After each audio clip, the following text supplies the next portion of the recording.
അയ്യോ എന്റെ കണ്ണടിച്ചു പോയേ. കണ്ണൊന്നും അടിച്ചു പോയതല്ല ഗൈസ്, കറണ്ട് പോയതാണേ. ഇന്ന് ഷോപ്പിൽ നിന്ന് വന്നപ്പോൾ മുതൽ നമ്മുടെ വീട്ടിൽ കറണ്ട് ഇല്ല കേട്ടോ. നല്ല കാറ്റും മഴയായിരുന്നു. കാറ്റിന്റെ മഴയുടെ കോള് കണ്ടാൽ മതി ഇവിടെ കറണ്ട് പോവാൻ. പിന്നെ മഴ പെയ്താലുള്ള അവസ്ഥ പറയേണ്ട കാര്യമില്ലല്ലോ. ദീപം ദീപം എന്നും പറഞ്ഞുകൊണ്ട് ഞാൻ ഈ മെഴുകുതിരിയും പിടിച്ചോണ്ട് വരുന്നത് രാത്രിയിലത്തേക്കുള്ള കുക്കിങ്ങിന് വേണ്ടിയിട്ടാണ് കേട്ടോ. രാവിലെ രാത്രിയിലത്തേക്ക് ഒന്നും ഉണ്ടാക്കി വെച്ചിട്ടില്ലായിരുന്നു. വൈകിട്ട് വന്നിട്ട് ചൂടോടെ ദോശ ഉണ്ടാക്കി കഴിക്കാമെന്ന് വിചാരിച്ചതാ. പക്ഷെ കറണ്ട് നമ്മളെ ചതിച്ചു ഗൈസ്. എന്നാലും തോറ്റു കൊടുക്കാൻ നമ്മൾ തയ്യാറല്ല കേട്ടോ. കറണ്ട് ഇല്ലെങ്കിൽ ഇല്ല, ഇരുട്ടത്ത് നിന്ന് നമ്മൾ ചൂട് ദോശ ഉണ്ടാക്കി കഴിച്ചിരിക്കും. അങ്ങനെ ദോശ ഉണ്ടാക്കിക്കൊണ്ടിരിക്കുകയാണ് കേട്ടോ. ഹെൽപ്പിന് നമ്മുടെ മനീഷേട്ടന് വന്നിട്ടുണ്ടേ. നമ്മുടെ അമ്പലത്തിൽ ഉത്സവം നടന്നുകൊണ്ടിരിക്കുകയാണല്ലോ.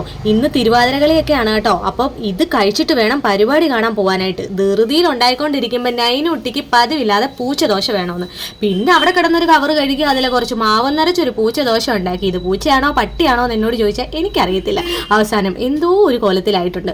കറണ്ട് ഉള്ള സമയത്തൊന്നും അവൾക്ക് ഇതുപോലത്തെ ഒരാഗ്രഹങ്ങളും ഇല്ല കേട്ടോ. ഇല്ലാത്ത സമയത്ത് മനുഷ്യൻ എവിടെയെങ്കിലും ധൃതി പിടിച്ച് പോകാൻ നോക്കുമ്പോഴാണ് അവൾ ഓരോരോ കൊനിഷ്ടമായിട്ട് വരുന്നത്. എന്തായാലും അവളുടെ ആഗ്രഹവും തീർത്ത് രാവിലത്തെ കിഴങ്ങറിയും ഇന്നലത്തെ മീൻകറിയും ഒക്കെ ചൂടാക്കി ഞങ്ങളും ദോശ കഴിച്ച് ഇനി ആ പാത്രം കൂടി കഴുകി വെച്ചിട്ട് വേണം ഞങ്ങൾക്ക് പരിപാടി കാണാൻ പോകാനായിട്ട്. അപ്പോൾ അടുത്ത വീഡിയോ ആയിട്ട് വീണ്ടും വരാം. അതുവരെ എല്ലാവർക്കും ടാറ്റാ.